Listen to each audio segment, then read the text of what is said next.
अस्सलाम वालेकुम, मैं हूं आपका मेज़बान अब्सार आलम। आज का प्रोग्राम हमारा उसी अफसोसनाक वाक़े के बारे में है जो ट्रेजिडी आज पेशावर में हुई है। पिछले 10 महीनों में ये दूसरी बड़ी ट्रेजिडी है जिसने पेशावर को निशाना बनाया है। और भी छोटे छोटे वाक़यात होते रहे हैं, लेकिन दिसंबर में जो आर्मी पब्लिक स्कूल का वाक़या हुआ और आज जिसमें 23 अफराद शहीद हुए हैं, हमला किया दहशतगर्दों ने सुबह बटबीर के हवाई अड्डे पर, और उसमें जो कीमती जानें गई हैं, उसने एक दफ़ा फिर हमें रिमाइंड करवाया कि हम जो जंग लड़ रहे हैं ये कितनी खौफनाक जंग है और इसमें पूरी कौम का इकट्ठे मुत्तहिद होकर चलना कितना ज़रूरी है। इसी मौजू पर बात करेंगे और आज वहाँ पेशावर में जो कुछ पेश आया उस पर और इसके असरात क्या हैं और ये क्यों ऐसे वाक़यात, क्यों ऐसे हमले पाकिस्तान में बार बार हो रहे हैं, इस पर हम बात करेंगे। हमें ज्वाइन किया है ख्वाजा मोहम्मद आसिफ साहब ने, वफाकी वज़ीर दिफा हैं।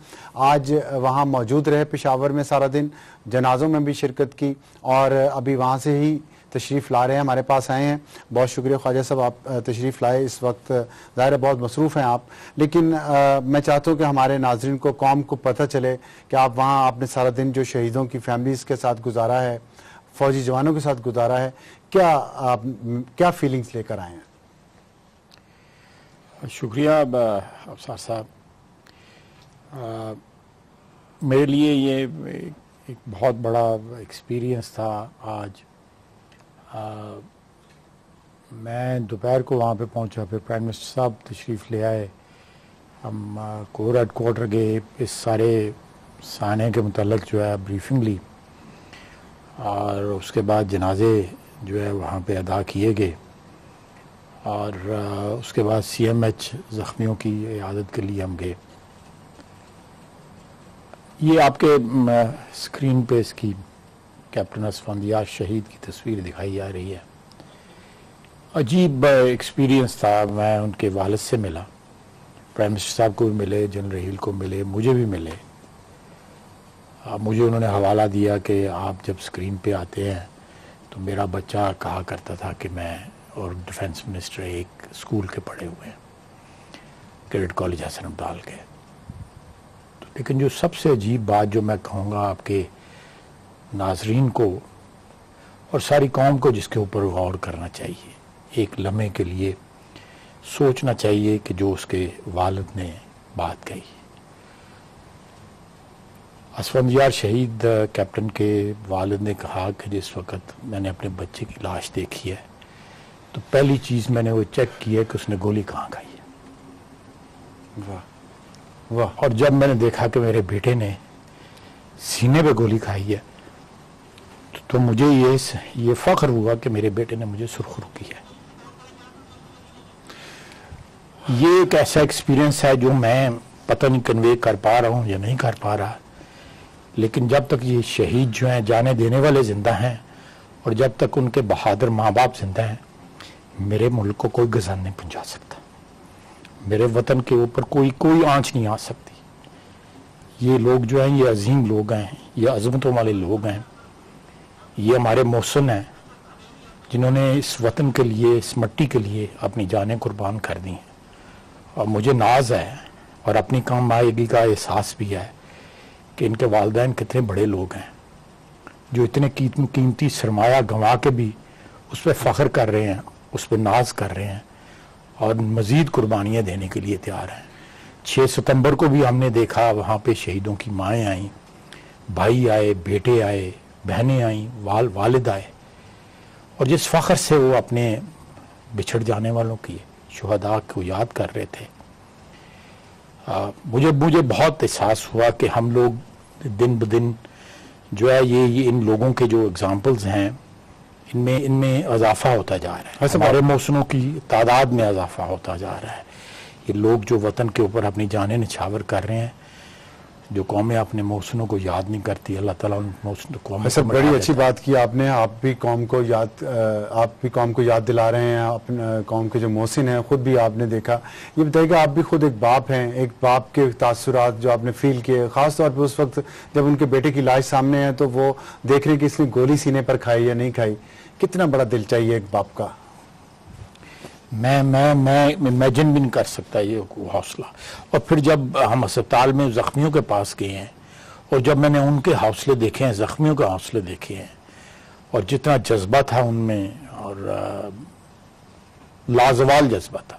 अल्लाह ताला इन जज्बों को जमा रखे और इन जज्बों को सलामत रखे, और हमें बाकी कौम को जो है वो इनके एहसानात याद रखने के लिए हमें रखने की तौफीक अता फरमाए कि हम इनके एहसानात याद रखें, आइंदा आने वाली नस्लें इनके एहसानात याद रखें।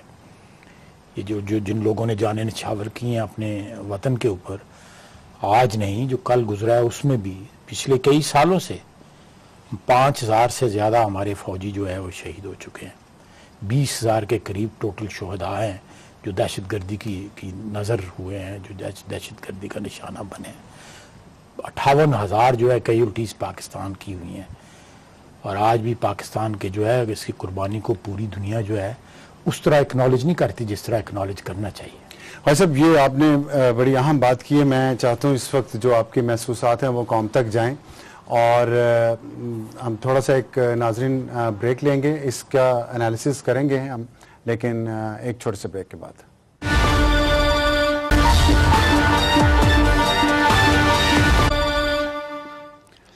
प्रोग्राम में दोबारा खुश आमदीद। ख्वाजा आसिफ साहब हमारे साथ हैं, लेकिन हम इस वक्त एक और भी मौक़िफ़ आपको दिखाना चाहते हैं। जाहिद खान साहब अवामी नेशनल पार्टी के रहनुमा हैं, उनसे पूछते हैं आज के वाक़े के बारे में, और उसके बाद हम मज़ीद इसी बात पर तबसरा जारी रखेंगे। जाहिद खान साहब, ये बताइएगा जो आज का अफसोसनाक वाक़या जिस पर हमने बात की अभी अपने प्रोग्राम में, इस पे क्या आप ज़ाहिर आपका ताल्लुक भी उसी सूबे से है, बदकिस्मत सूबा है, वहाँ बहुत सबसे ज़्यादा कुर्बानियाँ उस सूबे के लोगों ने दी हैं। अभी भी ये जंग का एक ऐसा अफसोसनाक लम्हा आया जिसमें हमें इतना नुकसान बर्दाश्त करना पड़ा, क्या कहेंगे आप? देखिए अफसर आलम साहब, बहुत अफसोसनाक वाक़या है, इसमें तो कोई शक नहीं है, और काफ़ी अरसे से हमारे सूबे में ये सूरत हाल है, बनती जा रही है। इसके अलावा हमारी मीडिया हमारी खबरें ज़्यादा नहीं देते हैं, वरना वहाँ पे जितने लोगों ने आर्मी का साथ दिया था और जो अमन कमेटीज़ बनी थी स्वात में, हंगू में, टांग में, वो बेचारों को एक एक करके टारगेट कर रहे। आज तक किसी एक बंदे को नहीं पकड़ा गया। कल हमारे थिंक टैंक की मीटिंग थी इसी पे, और शाम को स्पंदियार वली खान साहब अमानी ने प्रेस कॉन्फ्रेंस की और ये खदशात का इजहार किया। हमें तहफ़्फ़ुज़ात नेशनल एक्शन प्लान पे अमन कमेटी पर हमले की बात की है, इसका आज के वाक़े से क्या ताल्लुक है? इसलिए कि वो टारगेट चलती जा रही है ना। हम कहते कमर तोड़ दी, हम कहते कि हमने इतना कर दिया, लेकिन वो जब भी चाहे कल स्पंदियार खान ने ये बात की कि देखिए नेशनल एक्शन प्लान में 20 नुकात थे, किस नुकात पे अभी तक अमल हुआ, जिसका वजह ये उसने ये कहा कि जब भी टेररिस्ट चाहे जहां भी चाहे वो अपने वो कार्रवाई कर देते। आज वाकया देखा, इन्हें 13 लोग बैठते हैं, आते हैं बटाबेर एयरबेस पे, आज पहले कभी नहीं हुआ, ये पहले बार अटैक हुआ। और एक ये भी बात है कि लोग कहते हैं कि जी उसने एफसी की वर्दी पहनी थी। एक बात मैं बताना चाहता हूँ, एफसी की वर्दी न पोस्ट के साथ मुशाबहत रखती है, न आपकी एयरपोस्ट के साथ रखती है। कैसे ये लोग आए, कितने चेक पोस्ट उन्होंने क्रॉस की, हम क्या करते हैं? क्या हमारे सिक्योरिटी फेलियर नहीं है? क्या हमारे इंटेलिजेंस फेलियर नहीं है? हम यही चीजें तो कह रहे हैं कि आप मुझे बता दें, मैं नवाज शरीफ ने उस दिन नेशनल एक्शन प्लान की मीटिंग की, उसने कहा एक सूबे में काम नहीं हो रहा, इस सूबे का नाम क्यों नहीं लिया, उसे पूछा क्यों नहीं? आपने ये जो एफसी की वर्दियों की बात की है, और मेरा हाल एफसी की वर्दी में जो जवान ये सोल्जर्स होते हैं वो जॉगर्स नहीं पहनते, नहीं, वो पेशावरी चप्पल चप्पल पहनते हैं, और शलवार कमीज होता है।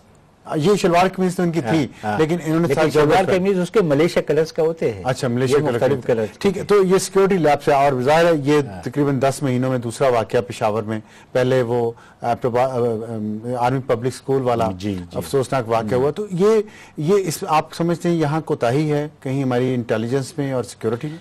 देखिए जी, सबसे बड़ी बात है कि क्या हम इस जंग के लिए अपने आप को तैयार किया है? तैयार तो किया है, हम सारी कौम लड़ रही है, सुन सर, यही तो बात है, कौम लड़ रही है लेकिन वो कमरान नहीं लड़ रहे। आप मुझे बता दें, एक कॉस्मेटिक का आईजी पीटीआई ने लगाए हुए खैबर पख्तूनख्वा में, वो बड़े तैयार टन बन के आके आ जाते कि जी मैंने सुबह को साफ कर दिया, फिर वो उसके वज़ीर आला तो खौफजदा है, वो तो सामने आता नहीं है। तो जब आपकी प्रोविंस के हेड्स गायब होते हैं, अब मुझे बता दे फिर नीचे लोग का मोरल क्या होगा, फिर वो क्या करेगा? देखिए बेसिक पहले जब आर्मी उस स्कूल पब्लिक स्कूल पे हुआ, जिम्मेवारी इनकी थी, उन्हें कही आर्मी की। भाई आर्मी की जिम्मेवारी तो बॉर्डर है, आर्मी की ये नहीं है कि जी वो स्कूल उसका है तो उसकी जिम्मेवारी होगी, वो तो उस गवर्नमेंट की है जो इस वक्त वहां पर। देखिए मैं इस वक्त नासिर दुरानी साहब यहाँ नहीं है, लेकिन पेशावर पुलिस ने भी बाकी जो इदारे हैं सिक्योरिटी के, उनके साथ साथ आज पेशावर पुलिस के लोगों ने बड़े बड़े अच्छे तरीके से फाइट किया है इस हमले को। सर आपको याद होगा कि हमारे वक्त में पुलिस ने अपने जान कुर्बान की, किसी चेक पोस्ट पे गले लगा के अपने आप को उड़ाया है। हमारी पार्टी ने, मुझे आप बता दें, पुलिस की बड़ी कुर्बानी है। अब कुर्बानी है, मैं नहीं कहता हूं कि नहीं है, लेकिन जब आपका ऊपर बंदा बैठा होता है वो नीचे के मोरल डाउन करता है, तो मैं इसलिए हमारी पुलिस में अभी भी वो हिम्मत है, वो अहमियत है। लेकिन अगर आपके जो हेड है या आपकी जो चलाने वाला है या चीफ एग्जीक्यूटिव प्राइवेंस है वो खौफजदा हो, इन्हें आप, मैं नहीं कहता हूं, आप देख ले कि आपने जब नेशनल एक्शन प्लान पे काम शुरू किया, आपने कराची या पॉलिटिकल पार्टीज की तरफ जो डाइवर्ट किया और आपने वो असल बेसिस छोड़ दिए जिसके लिए आपने नेशनल एक्शन प्लान मंजूर किया था। आपने लश्करों के खिलाफ एक्शन लेना था, आपने बेनतजीमों के खिलाफ लेना था, आपने वो लोगों के जो इनको सपोर्ट करते थे। मैं नहीं कह रहा हूं, सलीम साहब के एक प्रोग्राम देखो, उसने कहा कि पीटीआई की 2 एमपीए और 1 वजीर बत दे रहे उसको तालिबान को, तो यार वो हमारे सपोर्ट नहीं। बिल्कुल, ये कुछ पेशावर में, ये कुछ अर्सा पहले उसके प्रोग्राम में देखे। अच्छा, किसने डाइवर्ट किया? आप कह रहे हैं कि ये देखिए, आपने देखा कि 3 पॉलिटिकल पार्टीज की तरफ किस नाम से, ये हम इसके खिलाफ नहीं है कि जी करप्शन के खिलाफ, लेकिन करप्शन नेब कर रहा है, उसका काम है नेब का, और करना भी चाहिए। और जो करप्शन एक भी नासूर है, हम उसको सपोर्ट करते हैं।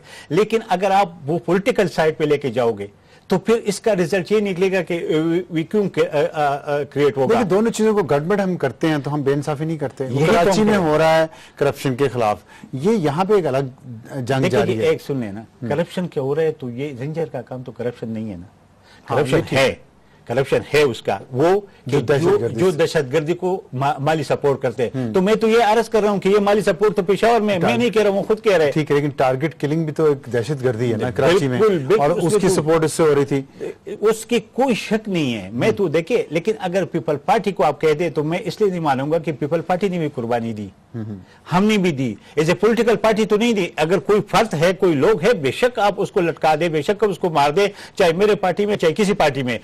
अगर आप पॉलिटिकल पार्टीज को दीवार से लगाओगे और वो पार्टी जो लिबरल है, जो डेमोक्रेटिक है, जो आपके इस मुल्क को बका की जंग लड़ रही है, अगर उसको आप टारगेट करेंगे तो वैक्यूम के लिए क्रिएट होगा। उस वैक्यूम को ठीक है, लेकिन मैं आज का जो वाकया है इस पे फोकस ज्यादा रखना चाहता हूँ। आप जरा ओवरऑल ले गए हैं, इस तरह के वाकयात को कैसे रोका जाए मुस्तकबिल में? देखिए, सबसे बड़ी बात है, कल हमने ये भी बात की थी कि हमने कहा था कि जब इब्तिदा में आपने अफगानिस्तान के साथ एक अच्छा रवाबित रखी, दोनों साइड पे एक दूसरे पे इत्मीनान था, वो इत्मीनान में कमी क्यों आई, उसमें एक दूसरे पे इल्जाम क्यों लगी?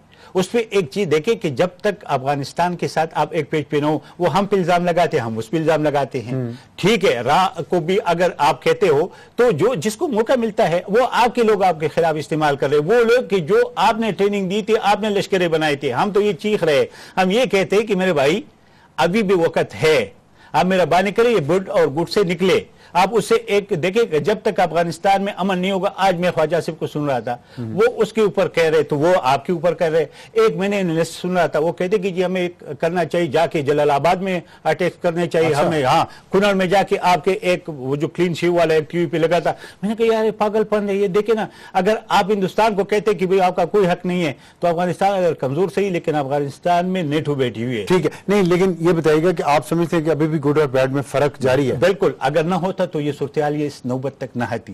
देखिए, इब्तिदा में आपने कहा कि पिछले दिनों कराची से गिरफ्तार किया अफगानिस्तान के तालिबान के लीडरों ने। मैं उस पर जाना नहीं चाहता हूं क्योंकि कुछ बातें ऐसी है कि वो कौमी मुफाद में नहीं है। अच्छा। लेकिन मैं कहता हूं कि अभी भी टाइम है। हमने कल इसलिए हमारे स्पीकर खान साहब ने प्रेस कॉन्फ्रेंस ये सारी बातें कि हमें तहफ़्फ़ुज़ात है नेशनल एक्शन प्रोग्राम पे कि जनाब जिन लोगों ने किसको सपोर्ट किया, आप मुझे बता रहे अफसर आलम साहब, आप यहाँ हैं, कितने लोग अलकायदा की किसके घरों से पकड़े गए, इससे क्या पूछ आपने पूछ तक किया? बाकी तो क्या। उसके बाद आपके जो लोग आते हैं, कोई तो सपोर्ट करते हैं ना, ये जो बंदे आए होंगे ना, किसी ने तो सपोर्ट किया होगा ना, किसी ने तो वहां लाया होगा ना, लॉजिस्टिक सपोर्ट तो किसी ने दिया होगा। तो आज मुझे आप बता दें, मेरा एक बशीर बिलोर की, मेरे इफ्तिखार की बेटी की, मेरे MPH की, मेरे 850-900 की, अभी मेरा एक हंगू में हमारा एक डिस्ट्रिक्ट काउंसलर मारा गया, उसके भाई दोनों को तालिबान ने तस्लीम किया। आज तक आपने कोई बंदा पकड़ा? ठीक। अच्छा, एक सवाल आखिरी पूछना चाहता हूँ आपसे, ये बताइए कि जो एक हमारे यहाँ सेनेट में भी बात हुई पिछले दिनों कि लगता है अभी भी सिविल मिलिट्री को कशमकश जारी है, मैं इसको कशमकश कहूँगा, क्या ये नुकसान पहुंचा रही है इस जंग में हमारे इत्तेहाद को? तबाही करेगी। देखिए, अच्छा। हमें देखिए स्वाद के लिए हमने क्यों जीता था जंग? इसलिए जीता था कि हम सारे एक पेज पे थे। हमने पॉलिटिकल सपोर्ट दिया था आर्मी को, हाँ, लोगों ने सपोर्ट दिया था, 35 लाख आवाम ने खिलाए। 3 महीने के बाद हमने उसको जाके वापस वहां बसा दिया। जो आईडीपीज आए वो बेचारे ख्वार फिर रहे, वहां न घर है, न दुकान है, न कोई चीज है। जब वो जाएगा, जब आप उसके लिए कोई चीज उधर नहीं बना रहे हो, कोई चीज उसके सपोर्ट नहीं कर रहे हो, हमने उस पर भी कल बात की। आप मुझे बता दे, फिर तो को करोगे कि उधर अमन आ जाएगा? हम यही गलतियां जो हमारी है, हमें इसको खत्म करना चाहिए और एक पेज पे होना चाहिए। हमें ये नहीं होना चाहिए कि जी सिविल गवर्नमेंट अलग है और मिलिट्री अलग है। देखिए, हमारे वक्त में तो ये सब लोग जो आज हुक्मरान बैठे वो कहते हैं अमेरिका के जंग लड़ रहे। हम तो ये नहीं कहने यार, हम तो अपोजिशन में बैठ के भी इनको सपोर्ट कर रहे हैं। आपने क्योंकि हम कहते हैं यह मुल्क के बका इसमें है कि हमारे इत्तेहाद हो, हमारे इत्तेफाक हो, ताकि हम ये दहशतगर्दों का खाते में कर सकें। बहुत शुक्रिया जाहिद खान साहब, हमसे बात करने का, बड़ी अच्छी बातें की और इसी मौजू पर मजीद बात जारी रखेंगे एक छोटे से ब्रेक के बाद। प्रोग्राम में दोबारा खुश आमदीद। आपने गुफ्तगू सुनी ख्वाजा मोहम्मद आसिफ साहब की पहले सेगमेंट में, और दूसरे में साबिक सेनेटर जाहिद खान साहब की, जिनका ताल्लुक अवामी नेशनल पार्टी से। लोगों के जहनों पर सवालात हैं, वो भी आपने सुने। ख्वाजा मोहम्मद आसिफ साहब ने वहाँ जो कुछ देखा, शहीदों के फैमिली से मुलाकात की, असफन यार शहीद के वालिद से मुलाकात की उन्होंने, और जो वहाँ फीलिंग्स थी वो उन्होंने बयान की और बताया कि कितने हौसले जवान हैं हमारे जवानों के और उनके ख़ानदानों के और पूरी कौम के इस जंग में और इस जंग को जीतने के लिए। ख्वाजा मोहम्मद आसिफ साहब, आपने जाहिद खान साहब की गुफ्तगू भी सुनी। ये ज़ाहिर है उससे पहले सवालात भी उठ रहे हैं कि वो 13 लोग वहाँ पहुँचे कैसे, इतने सारे लोग इतने असले के साथ वहाँ पहुँचे कैसे। उन्होंने सफ़ेद रंग के जॉगर्स पहने हुए थे जिन पे बहुत ज़्यादा मट्टी भी नहीं लगी हुई थी, इसका मतलब वो कि करीब ब्रांड न्यू थे, तो कहीं करीब से वो आए थे। तो ये सवालात तो इंटेलिजेंस पे, सिक्योरिटी पे उठ रहे हैं और इस पे क्या क्या कहेंगे आप? मतलब अगर एक माहिर के तौर पे आपका ज़ाहिर, आप वज़ीर दिफा हैं, तो हम इस जंग में कितना कुछ लूज कर रहे हैं और कितना कुछ जीत रहे हैं? मेरा जो एनालिसिस है कि इस जंग में जो है हमने अब तक जो है वो हमारी जीती हुई है। जो इस वक्त कोई गैप है हमारे दरमियान और मुकम्मल कामयाबी के दरमियान, वो भी सफ़र हम इंशाल्लाह ताला तय कर लेंगे। ये कहना कि या स्पेकुलेट करना कि ये एक सिक्योरिटी लैप्स था या कोई इस किस्म का सिलसिला था, देखें हमने इस कल्चर में पिछले 20, 30, 25 साल, 35 साल गुजार दिए। 3.5 मिलियन जो है हमारे पास इस वक्त रेफ्यूजी बैठा हुआ है अफगानिस्तान का। हमारे हर शहर में, हर अर्बन सेंटर में आपको अफगान रेफ्यूजी मिलेंगे, कारोबार पे उनका कब्जा है। दूसरा यह है कि हमने यहाँ पे अपने जो सेंचुरीज हैं वो ख़त्म कर दी हैं।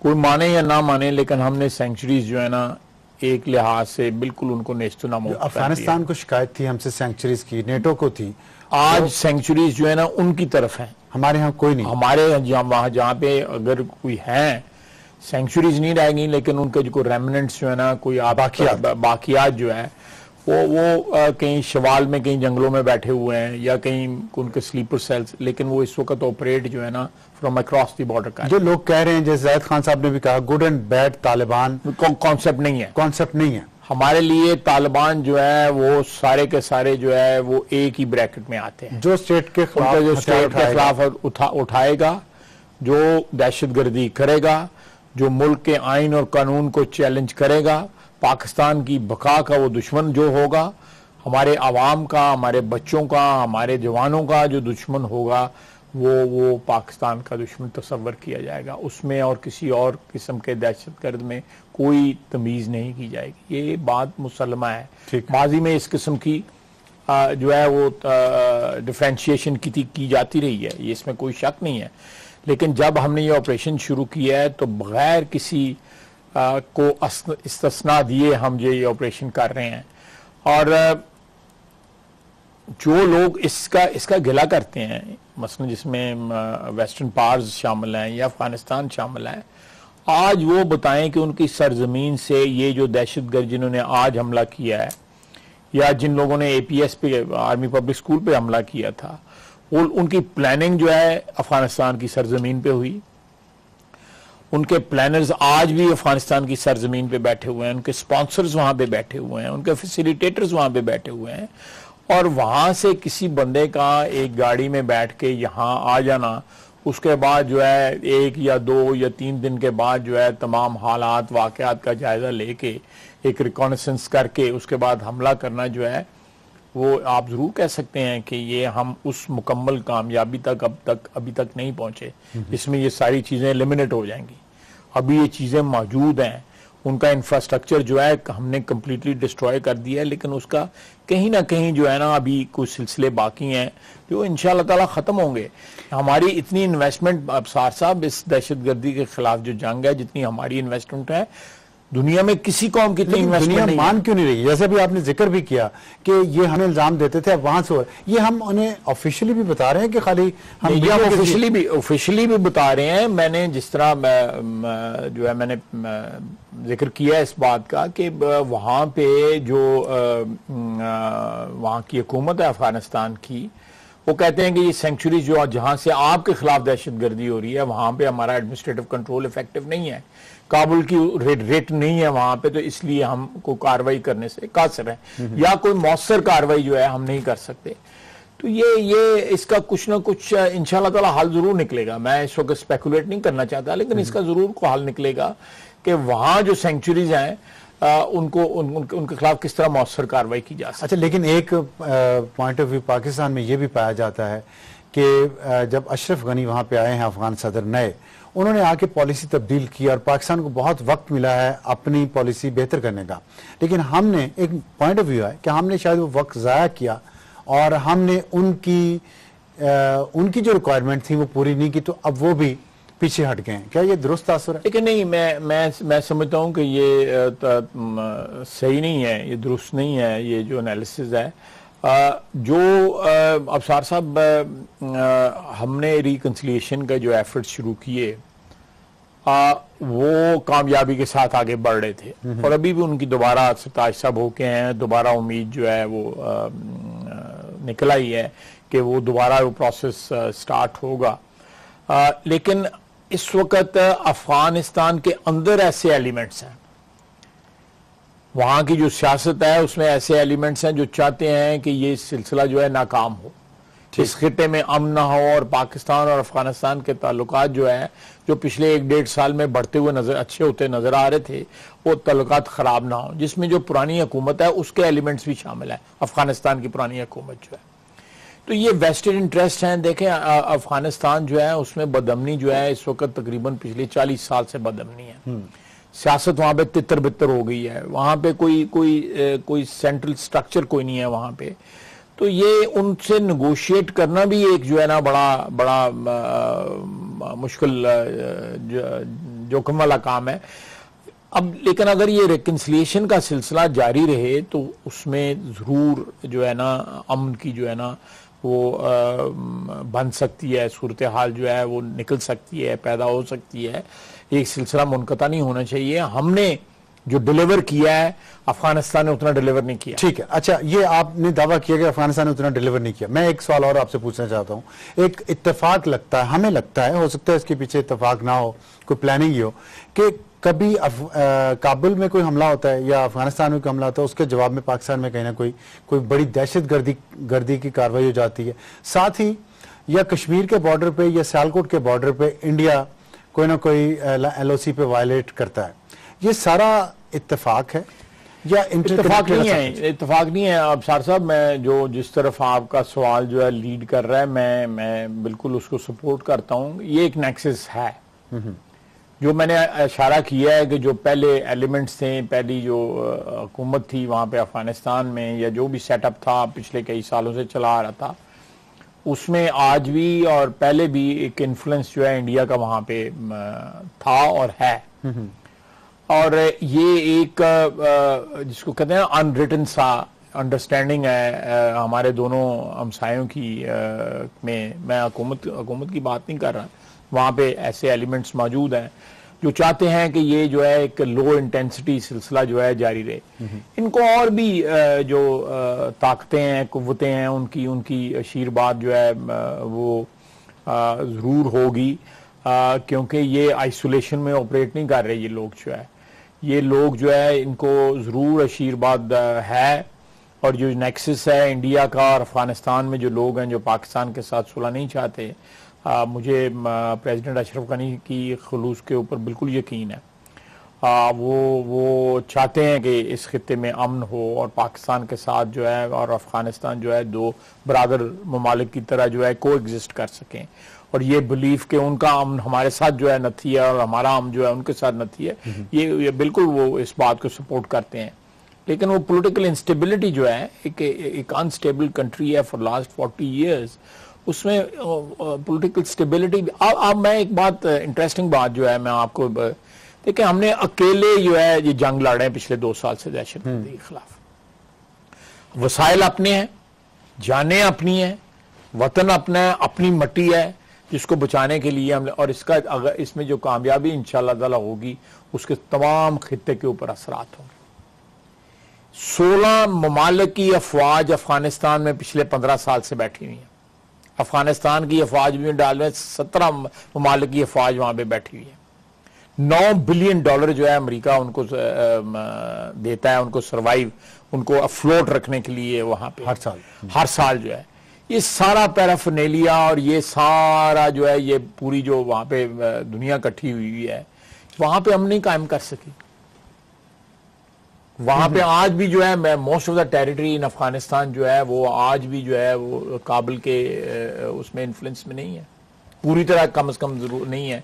तो हमसे जो हमने जो अचीव किया है उसको एक्नॉलेज करें, उसको एक्नॉलेज करें। हमने तो अकेले अचीव किया है, ठीक है। यहाँ तो हमारी अफवाज अकेली है, उसमें उस कौम शामिल है, उसके साथ कौम की ताईद शामिल है, उसमें अल्लाह ताला की मदद नुसरत शामिल है, उसमें वसाइल हमारे अपने हैं। अगले दिन डार साहब ने कहा कि हमारा अभी तक जो है $2.25 बिलियन जो है इस एफर्ट पे लग चुका है। मैं आपकी बात से मुत्तफिक हूं, लेकिन क्या ख़ैसब जब आप दुनिया को ये डू मोर कहते हुए हमें या हमारी जो एफर्ट्स हैं उनको अंडरमाइन करते हुए या अंडररेट करते हुए या अंडरस्टेट करते हुए जो है कम से कम को थोड़ी सी जिसको कहते हैं ना को हया करनी चाहिए। ठीक, वही जो आपने कहा था। अच्छा ये बताइए ख़ासिब कि लेकिन आपने अभी जो बात की है कि इंडिया और अफगानिस्तान के नेक्सस की बात की है, फिर आपने कहा कि वो कामयाब नहीं हो सके 17 ममालिक, ये दोनों बातें आपकी दुरुस्त हैं, लेकिन क्या ये हमें एब्जॉर्व करती है हमारी अपनी जिम्मेदारी से? हमारे अंदर कुछ खामियां तो हैं कहीं ना कहीं। तो अब खास तौर पे ब्रेक में हम बात कर रहे थे, मीडिया में एक परसेप्शन भी आता है कि शायद हम सब एक पेज पे नहीं हैं, बहुत स्ट्रांग परसेप्शन आता है, और उन लोगों की तरफ से आता है मीडिया में भी जो कनेक्टेड हैं कहीं पे। तो ये हमारी जंग को नुकसान नहीं पहुंचा रहा? बिल्कुल, मैं 100% इत्तेफाक करता हूँ। तो उनको डिस्करेज क्यों नहीं किया जाता? डिस्करेज देखें, डिस्करेज जो है बाज लोगों का ये रोटी पानी ये है, उनका रोटी पानी ये है कि वो देखिए मेरी बात सुने, हमारे यहाँ पे मीडिया जो है वो इतना ज्यादा कमर्शियलाइज हो चुका है कि जब तक सेंसेशनलाइज ना कर सकेंगे प्रोग्राम, उसमें 7 बजे के बाद टॉक शो शुरू हो जाते हैं, फिर सारी रात चलने होते हैं, फिर उनका रिपीट चलना होता है। For an anchor person, for a media person, for a channel to survive, वो स्टोरी इन्वेंट भी करते हैं, और जब वो स्टोरीज इन्वेंट कर रहे होते हैं उनको ये ख्याल नहीं रहता कि यार इसके ऑनलाइन जो है आज बेहतर मीडिया का रोल जाने लगी हुई है। मेरा मतलब है ये शहीद जो है, ये जिनके जनाजे हम पढ़ रहे हैं, या जिनके जनाजे जो है हर 10-12 दिन के बाद जो है कोई किसी का वहां से उठाए जा रहे हैं, कुंदनपुर से सियालकोट से उठाए जा रहे हैं, किसी के नक्याल सेक्टर से उठाए जा रहे हैं, तो वो तो लोग तो भूल जाएंगे, लेकिन मीडिया वाला जो सर्कस जो है, सॉरी फॉर सेइंग दैट, वो जारी और सारी रहेगा।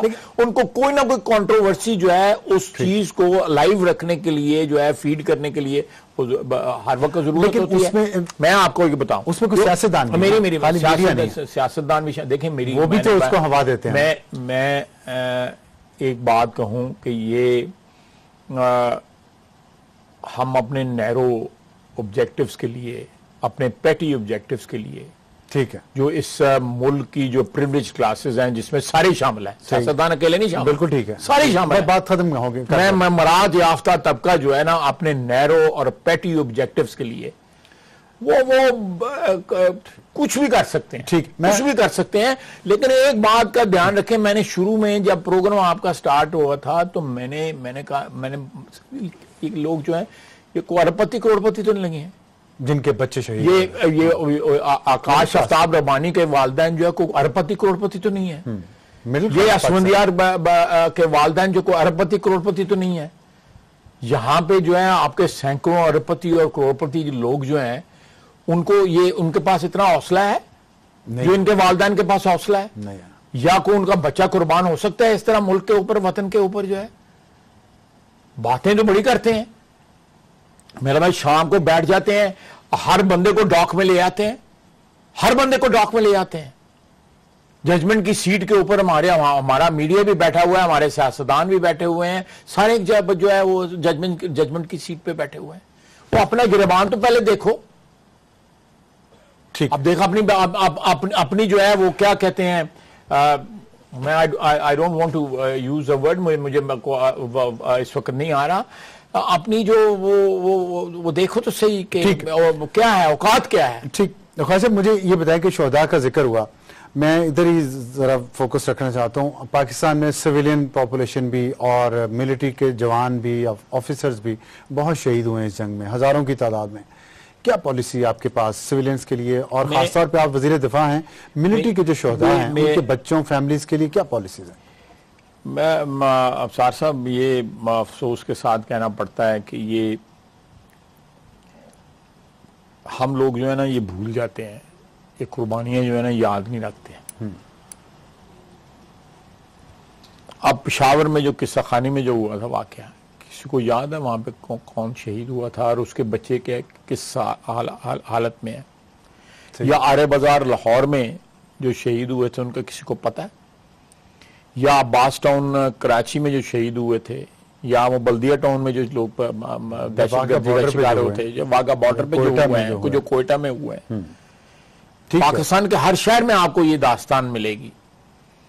उनके वर्षा कहाँ? ये एज ए नेशन हमारे ऊपर कर्ज है कि हमने इन लोगों के जिनकी जानें गई हैं, जिन्हें जानें कुर्बान की हैं, जो दहशतगर्दी का निशाना बने हैं, हमारे यहाँ पे एक कॉम्प्रीहेंसिव किस्म का, एक जामे किस्म का स्ट्रक्चर होना चाहिए। सबसे पहली जिम्मेदारी हुकूमत की, नंबर वन, कि चाहे वो फौजी वर्दी उन्होंने पहनी हो या वो सिविलियन हो, हम इन लोगों को जिसको कहते हैं ना कि वक्त के आसरे पे ना छोड़ें। ठीक, एक स्ट्रक्चर होना चाहिए। 50,000 लोग हैं जिनमें शहीद भी शामिल हैं, जिनमें जख्मी भी शामिल हैं। 58,000 टोटल इस वक्त हमारी कैजुअल्टीज हैं। अगर उनकी फैमिलीज का जो है एक पाकिस्तान में ये रोजाना ये अरबपति लोग जो है और मीडिया में जो है आप देखें, जो लोग स्टोरीज सुनाते हैं आके, करोड़ों रुपए सैलरीज लेते हैं।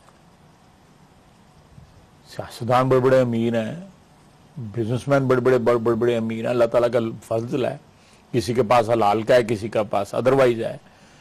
तो या हुकूमत जो है वो साथ मिलके एक नेशनल एफर्ट होना चाहिए। लीड जो है हुकूमत में नहीं, जिस जैसे आप कह रहे हैं लीड हुकूमत ले, एक ऐसा एफर्ट होना चाहिए कि इन लोगों को जिसको कहते हैं कि वक्त के जो धारे के रहम करम पे नहीं छोड़ना चाहिए। को एहसास है लेगी लीड के मैं बस ये तक हुकूमत के एक फंक्शनरी की हैसियत से बात कर रहा हूं। मैं पॉलिसी बनाते हैं, बिल्कुल मैं you are the policy. I have every intention of raising this issue के इन लोगों को जो है वो बेयारो मददगार नहीं छोड़ना चाहिए। ये वादा आप आज स्ट्रक्चर ऐसा होना चाहिए से कर रहे हैं। बिल्कुल जी, मैं हर फोरम पे क्योंकि कुछ लोगों के दिलों में शहदा की जो फैमिलीज हैं उनके दिलों में कुछ शिकायत हैं, जरूर होंगी, वो दूर करेगी वफाकी हुकूमत। हमारा सिविलियन और मिलिट्री क़यादत हम पे कर्ज है उनका, ठीक, और ये कर्ज अदा होना चाहिए। बहुत शुक्रिया ख्वाजा मोहम्मद आसिफ साहब हमसे बात करने का। आज एक ट्रेजिक दिन था पाकिस्तान की तारीख में, एक और ट्रेजिडी। और उस पर हमने आपको वहाँ के तासुरात भी सुनवाए, शहदा के वालिदैन के, उनकी फैमिलीज़ के, और जो बैकग्राउंड है कुछ इस जंग की, और एनालिसिस, और क्या करना चाहिए पाकिस्तान के सियासतदानों को, पाकिस्तान की बिज़नेस कम्युनिटी को, पाकिस्तान के मीडिया को, और पाकिस्तान के कुछ उन रिटायर्ड जनरल्स को जो शाम को टीवी पर बैठते हैं और इस मुल्क में रोज़ाना बेयकीनी की कैफियत पैदा करके उठते हैं। ये जंग है, इस जंग में या तो सब जीतेंगे या सब हारेंगे, ये सबका ही है, इसलिए सभी इसकी ओनरशिप कबूल करें, तभी हम आगे बढ़ सकेंगे। इजाज़त चाहते हैं, खुदा हाफिज़।